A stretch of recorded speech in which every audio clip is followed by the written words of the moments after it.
ନମସ୍କାର। ମୁଁ ହର୍ଷ ପରିଛା ମୋର ୟୁଟ୍ୟୁବ ଚ୍ୟାନେଲକୁ ଆପଣମାନଙ୍କୁ ସ୍ୱାଗତ ଜଣାଉଛି। এই ভিডিওରେ ଆମେ ଆଲୋଚନା କରିବା ସେକ୍ସନ 12ର ଉପସେକ୍ସନ 4, 5, 6, 7। ତେବେ ଆସନ୍ତୁ ମୁଁ ଆପଣମାନଙ୍କୁ ଅନୁରୋଧ କରିବି এই ଭିଡିଓଟି ପ୍ରଥମରୁ ଶେଷ ପର୍ଯ୍ୟନ୍ତ ଦେଖିବା ହେବେ ଏବଂ ଲାଇକ୍ ସେୟାର ସବସ୍କ୍ରାଇବ କରିବେ।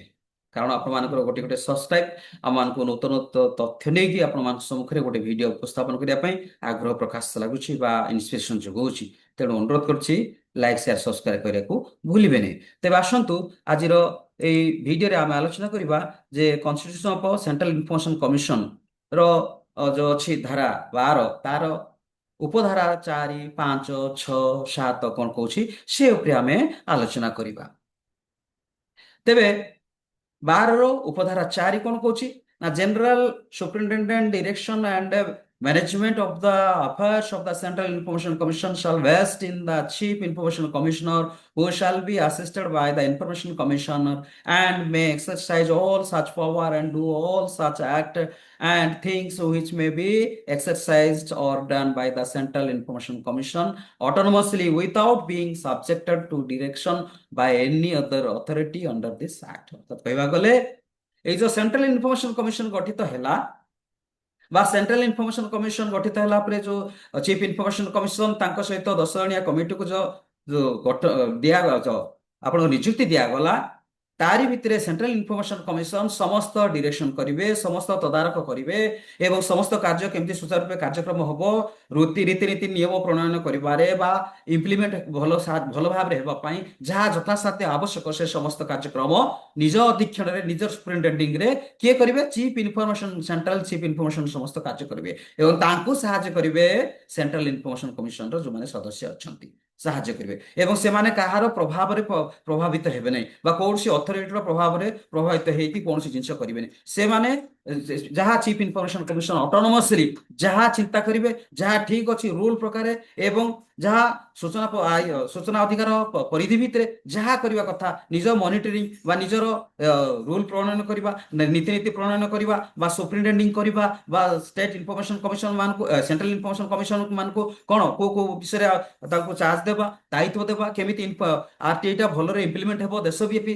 ସେ ସମସ୍ତ ବିଷୟବସ୍ତୁ ପ୍ରତି ସେ ଧ୍ୟାନ ଦେବେ ଏବଂ ଅନ୍ୟାନ୍ୟ ଅନ୍ୟାନ୍ୟ ଜାଗା ଗୁଡ଼ିକରେ ନିଜର ଆବଶ୍ୟକତା ମତେ କଣ କାର୍ଯ୍ୟାଳୟ ମାନ ସୃଷ୍ଟି କରିପାରିବେ। ଏଇଟା କୁହାହଉଛି ସେଣ୍ଟ୍ରାଲ ଇନଫର୍ମେସନ କମିଶନ ସୃଷ୍ଟି ହେବା ପରେ ସେକ୍ସନ 12ର 4ରେ ଏଇଟା ଉଲ୍ଲେଖ କରାଯାଇଛି। ଅର୍ଥାତ ଚିଫ ସେଣ୍ଟ୍ରାଲ ଇନଫର୍ମେସନ କମିଶନ ସମସ୍ତ ତାଙ୍କ ଉପରେ ସମସ୍ତ ମାନେ ଦାୟିତ୍ୱ ନ୍ୟସ୍ତ କରାଯାଇଛି। ସେ ଯାହା ବି କରିବେ ରୁଲ ଅନୁସାରେ ଯାହା ବି କରିବେ ନିଜେ କାହାର ପ୍ରଭାବିତ ହେବେନି, କାହାର କୋଉ ଅଥରିଟିର ଅଣ୍ଡରରେ କାମ କରିବେନି ବା କୌଣସି ପ୍ରକାର କାହାର ସେ ଅପ୍ରଭାବରେ ପ୍ରଭାବିତ ନ ହୋଇକି କୌଣସି ପ୍ରକାର କାର୍ଯ୍ୟକ୍ରମକୁ ଆନୁଷ୍ଠାନିକ ଭାବରେ କାର୍ଯ୍ୟକ୍ରମ କରିପାରିବେନି। ନିଜ ଇଚ୍ଛାରେ ବା ନିଜେ ଯାହା ଚିନ୍ତାଧାରାରେ ଯାହା ସୁବିଧା ବୋଲି ଭାବୁଛନ୍ତି ଯାହା ଇମ୍ପ୍ଲିମେଣ୍ଟ କରିବା ପାଇଁ ଭଲ ହବ ରୀତିନୀତି ତିଆରି କରିବା, ଗଠନ କରିବା ଏବଂ ପର୍ଯ୍ୟବେକ୍ଷଣ କରିବା ବା ସୁପରିନଟେଣ୍ଡିଂ କରିବା ଏ ସମସ୍ତ ବିଷୟ ସେଣ୍ଟ୍ରାଲ ଇନଫର୍ମେସନ କମିଶନକୁ ନ୍ୟସ୍ତ କରାଯାଇଛି ଏବଂ ତାଙ୍କୁ ସାହାଯ୍ୟ କରିବେ ସେଣ୍ଟ୍ରାଲ ଇନଫର୍ମେସନ କମିଶନର ଅନ୍ୟ ଇନଫର୍ମେସନ କମିଶନ ମାନେ। ଏଇଟା କହୁଛି section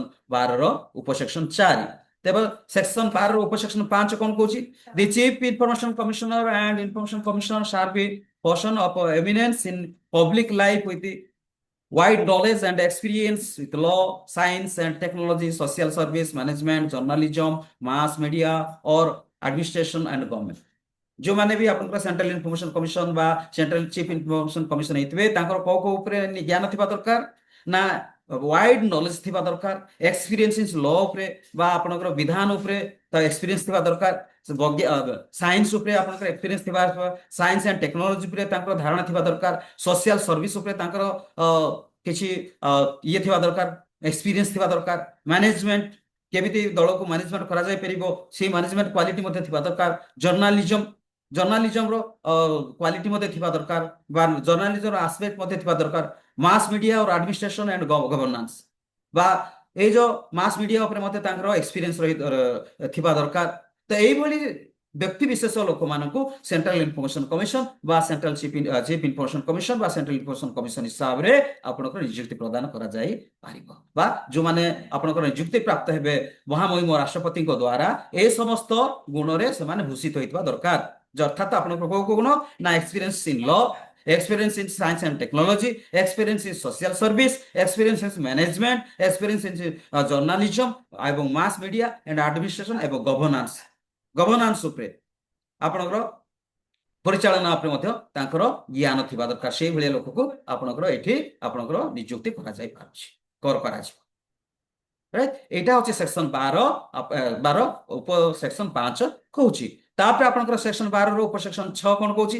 the Chief Information Commission or an Information Commission shall not be a member of a parliament or member of the legislature or any other union territory or the case may be or hold any other official of profit or concerned with any political party or carrying on any business or pursuing any profession। ସେ କୌଣସି ବୃତ୍ତିଗତ ନଥିବେ, କୌଣସି ଚାକିରି ନଥିବେ, କୌଣସି ପାର୍ଟିରେ ନଥିବେ, କୌଣସି ପ୍ରକାର କେନ୍ଦ୍ରୀୟ ମାନେ କଣ ରାଜନୀତିରେ ନଥିବେ, ବା କୌଣସି ପ୍ରକାର ପ୍ରଫିଟ ଅର୍ଗାନାଇଜେସନରେ ନଥିବେ, ବା ୟୁନିୟନ ଟେରିଟୋରିରେ କୌଣସି ପଦପଦବୀରେ ନଥିବେ, ବା ଲେଜିସ୍ଲେଚରରେ ବା ମେମ୍ବର ଅଫ ପାର୍ଲାମେଣ୍ଟରେ ବା ବିଧାନ ମଣ୍ଡଳରେ, ରାଜ୍ୟ ଗୁଡ଼ିକର ବିଧାନ ମଣ୍ଡଳରେ କୌଣସି ପ୍ରକାର ପଦପଦବୀରେ ନଥିବେ, ବା ଲାଭଦାୟକ ପଦପଦବୀରେ ନଥିବେ, ବା କୌଣସି ପ୍ରକାର ଆପଣଙ୍କର କଣ କରିନଥିବେ ନା ବିଧାନ ମଣ୍ଡଳର ସଭ୍ୟ ହେଇ ନଥିବେ, ତାପରେ ଆପଣ କୌଣସି ଉଚ୍ଚ ପଦବୀରେ ନଥିବେ ବା ଲାଭଦାୟକ ପଦବୀରେ ନଥିବେ, ଆଉ କୌଣସି ରାଜନୈତିକ ଦଳର ଲୋକ ହିଁ ନଥିବେ,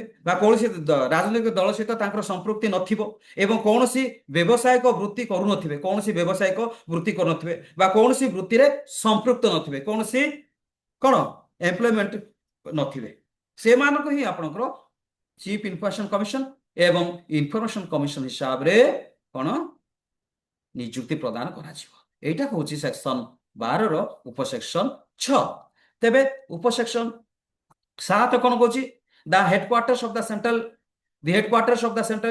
information commission shall be at Delhi, and the central information commission may with the previous approval of the central government establish offices at other places in India। अर्थात कहबा गले सेंट्रल इन्फॉर्मेशन कमिशनर कार्यक्षेत्र अर्थात तांकर जो सेंट्रल इन्फॉर्मेशन अनुष्ठानटी दिल्ली रे अवस्थित हेबा दरकार, दिल्ली रे आपनको एस्टाब्लिशमेंट रहबा दरकार, एवं केंद्र सरकार द्वारा जो पावर गुडी को तांको कन्फर्ट करा हैछि बा तांको दिया जाइछि, से पावर को विनियोग करी से माने विभिन्न जगह रे आवश्यक मते कार्यालय मान खोली पारिबे, कार्यालय मान एस्टाब्लिश करि पारिबे।